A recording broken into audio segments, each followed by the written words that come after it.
Welcome to today's episode of Authors Learning Something New. On today's podcast, we have Michael Vadney, author of Crownfall, and Rick Tabor, your host, author of Children of the Scroll. Okay, on today's episode of Authors Learning Something New, we have Michael Vadney, author of Crownfall, and I'm your host, Rick Tabor, author of Children of the Scroll. Thanks, Michael, for being on the show today. And can you tell us a little bit about your background?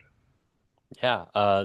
First, thank you for having me on the show, Rick. It's always a Absolutely. nice opportunity to be able to, one, just talk to a fellow author, and two, just talk about books. Um, so for my background, the short and dirty of it is that I really grew up like a lot of writers, wanting to write, but needing to take care of the other parts of their life.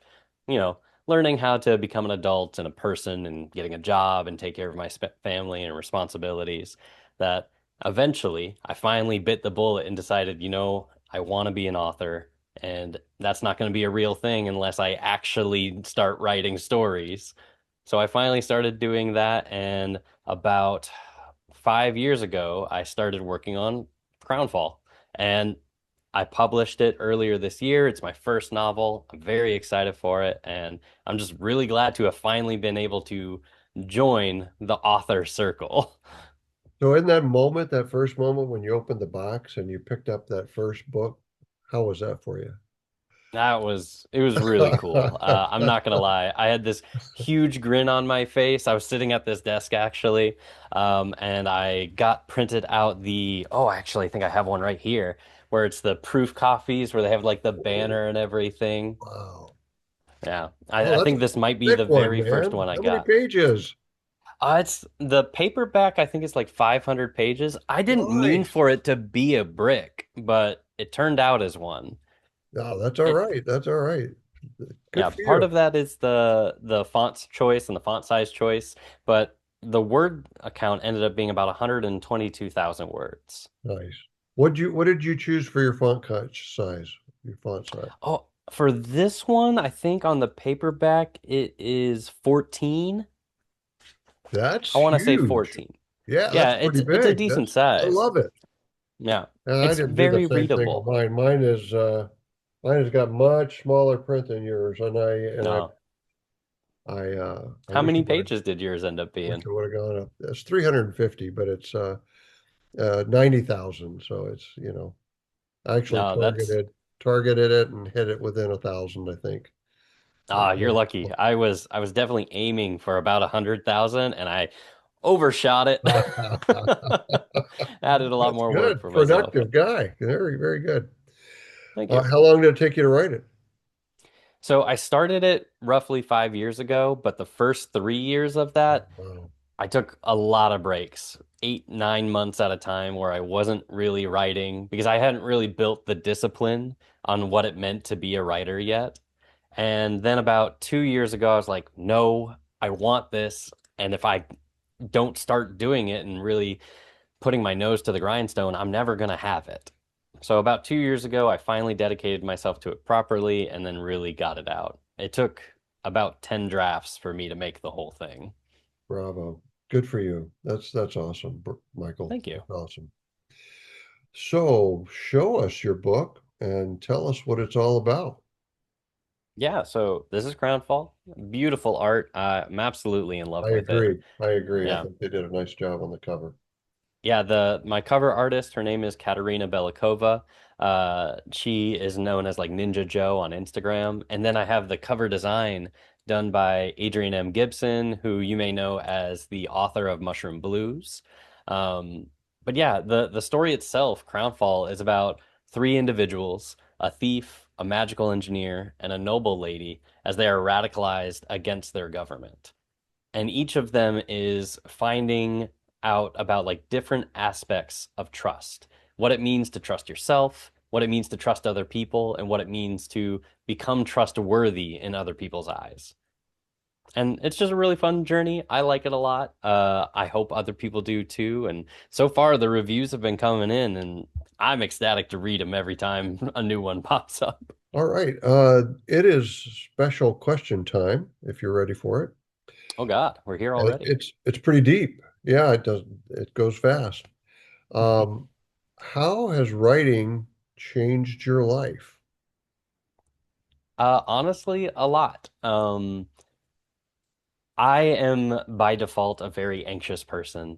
Uh, and I've definitely fought with a lot of like self-confidence and just trying to like figure out what I wanted to do with my life. I've jumped to a lot of different jobs, a lot of different careers, just really trying to figure out like what is the thing that I wanted to dedicate myself to. And then 5 years ago, when I really decided and really admitted to myself that I wanted to be an author, that I wanted to be a storyteller, that was kind of the start of what felt like a brand new me. Like when someone holds Crownfall, they are literally holding a dream made real. It is the physical manifestation of something I have always wanted, and I now have physical evidence that I can do that. And it really just changed my life. It made me more confident. Yes, I'm still an anxious person, but I now have a pile of evidence that I can look at and be like, if I can do that, what else can I do?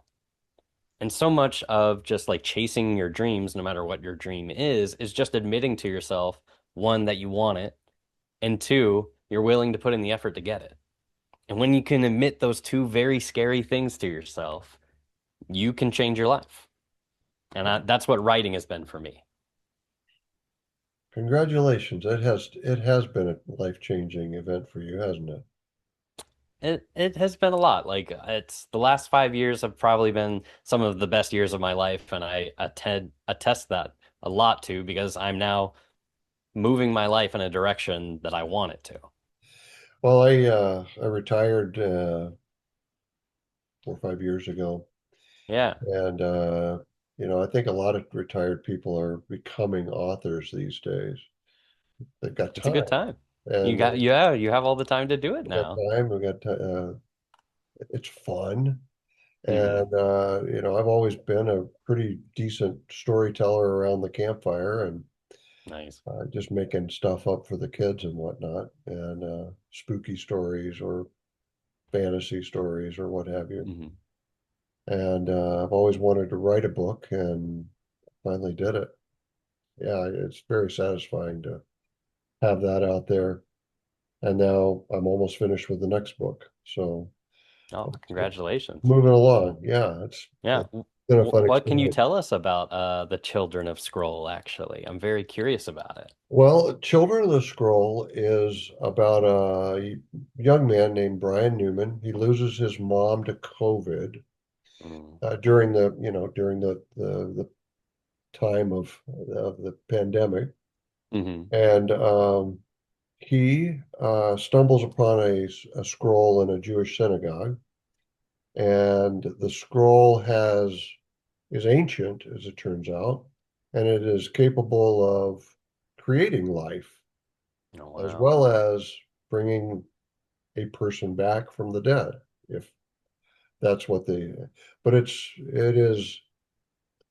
is connected to its owner in a Hmm. special way, and it produces results that come from the heart of the owner. So, um, a an Israeli weapons company Oh, wow. decide that they want to be interested in this goal, and in fact, they have Hmm. been interested for a very long time, Hmm. and they just haven't been able to find it. Well, once things start happening with this scroll, the person who's been searching for it becomes aware of it, and now they're trying to take the scroll from the family. Wow. So that's That interesting. really escalated.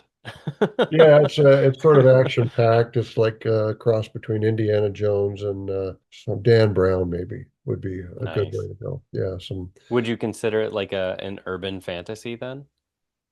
Yes, Or I is it would. more of, That's a oh, very okay, cool. very good well characterized there, Michael. You know your book genres very well. A little bit. Thank you. I only found out about this category during my feedback group, Hmm. urban fantasy. So, uh, I didn't write with that audience in mind at all. I just wrote the story that as it came. I So feel yeah, like a lot of our first stories are just very much like an expression of yourself and an expression of like the stories that you've been telling yourself for years and you finally get to tell one out to everybody. So it makes sense. exactly. Exactly. Well, it's time to share something that will help other authors be successful in their writing journey. What would you like to share with other authors today that will help them succeed? Oh, I think the most useful thing that someone once told me, I wish I could remember who it was that you don't have to be ready to start.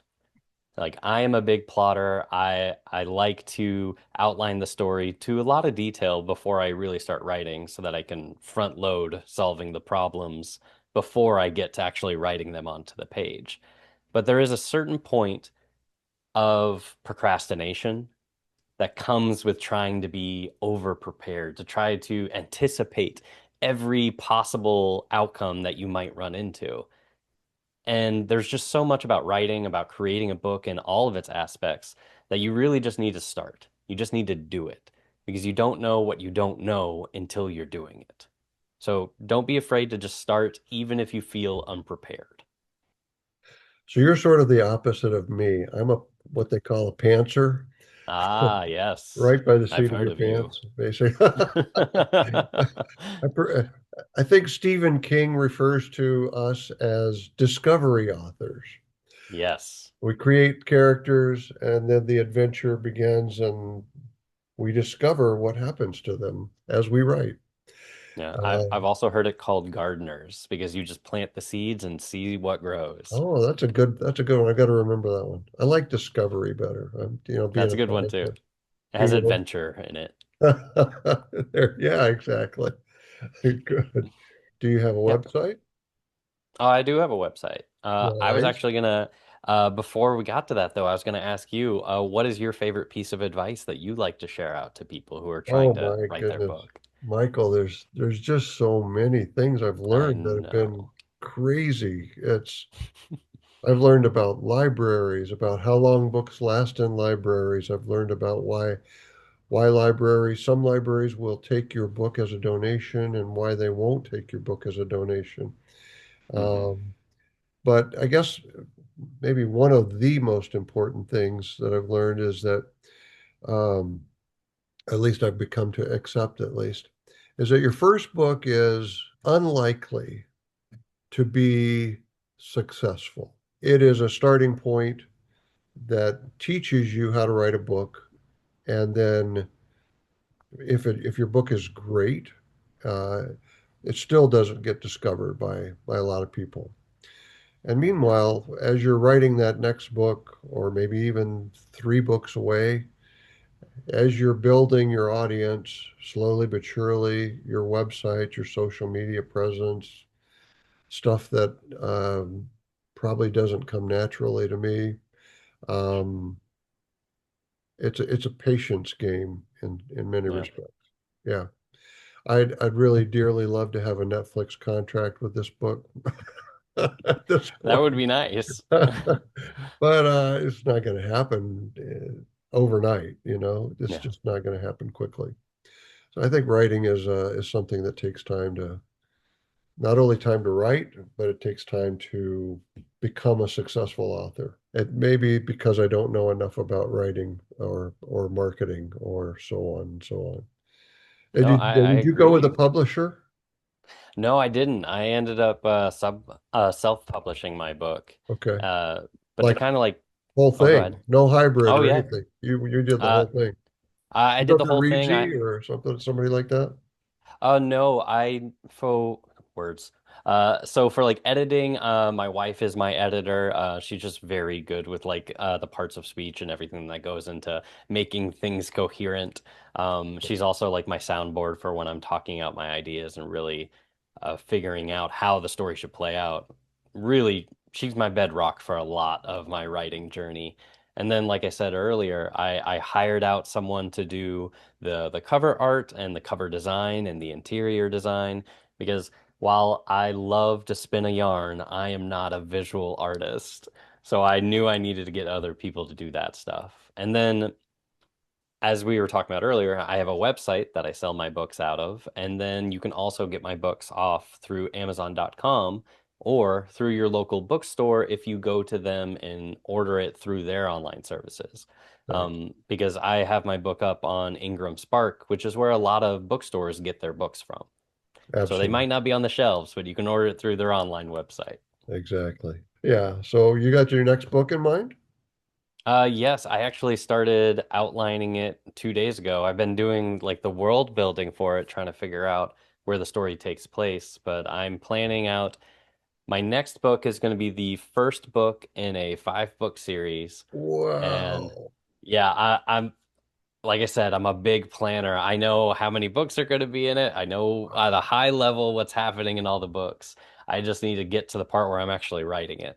Uh, but for this one, I actually do have a nice little blurb for it as well. It's about two brothers who travel back in time to save their mother from an accident, only to discover that their mother never died in the accident. She had faked her death. So then when they are yanked Whoa. back to the present, they now have to discover what has mom been doing this whole time and why did she leave? What genre does that fall under then?